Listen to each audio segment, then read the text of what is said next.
વૈષ્ણવની સાચી સંપત્તિ તો શ્યામ સુંદર જ છે. શ્રી ગુસાઈજીને ત્યાં ચાંપાભાઈ નામના વૈષ્ણવ ભંડારી તરીકે સેવા કરે. એક વખત બધો ભંડાર ખાલી થઈ ગયો.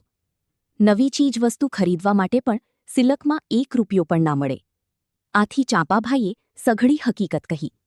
શ્રી ગુસાઈજી કશું બોલ્યા નહીં. 1-2 દિવસ પછી ચાંપાભાઈએ ફરીથી શ્રી ગુસાઈજીને વિનંતી કરી. મહારાજ, દ્રવ્ય વિના કેમ ચલાવવું? આટલો બધો વહીવટ કેમ કરીને ચલાવવો? તેની મને ફિકર થાય છે. ચાંપાભાઈ, તમે નવલકુંડ પાસે જાઓ. ત્યાંથી ઉગમણી દિશામાં જે ઝાડ છે તેના મૂળમાં ચરુ દાટેલો છે. જેટલું ધન જોઈએ તેટલું ખોદીને લઈ આવજો. હું પણ તમારી સાથે આવીશ. રાતે ચાંપાભાઈને લઈને શ્રી ગુસાઈજી નવલકુંડ પાસે પધાર્યા. ચાંપાભાઈ પાસે ખોદાવતા ત્યાં સોનાથી ભરેલા મોટા ચરુ દેખાયા. આપે આજ્ઞા કરી, જોઈએ તેટલું ધન લઈ લો. વૈષ્ણવ ધનની પાછળ કદી ઘેલો બનતો નથી. વૈષ્ણવ હંમેશા પ્રભુની પાછળ જ ઘેલો બને છે. છતાં તમે ધનની ચિંતામાં પ્રભુને ભૂલ્યા અને મને પણ પ્રભુનું વિસ્મરણ કરાવ્યું. શ્રી ગુસાઈજીના વચનો સાંભળી ચાંપાભાઈ શરમાઈ ગયા.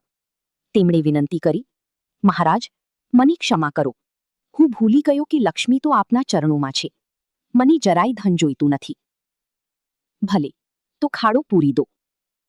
ત્યાંથી જતીપુરા પાછા જતા ચાંપાભાઈએ વિચાર કર્યો કે એકાદ ચરુ ઉઠાવી લાવું તો જિંદગીભરની નિરાંત. આમ વિચાર કરી તેઓ મોડી રાતે નવલકુંડે ગયા. ત્યાં માટી ખસેડી તો ચરુને બદલે માટીના ઢેફા અને પથ્થરના ટુકડા નીકળ્યા. તેઓ વિચાર કરવા લાગ્યા કે મને ધિક્કાર હો, મેં ઘણું જ ખોટું કર્યું. પારકું ધન ચોરી છુપીથી લેવું એ મહાપાપ ગણાય.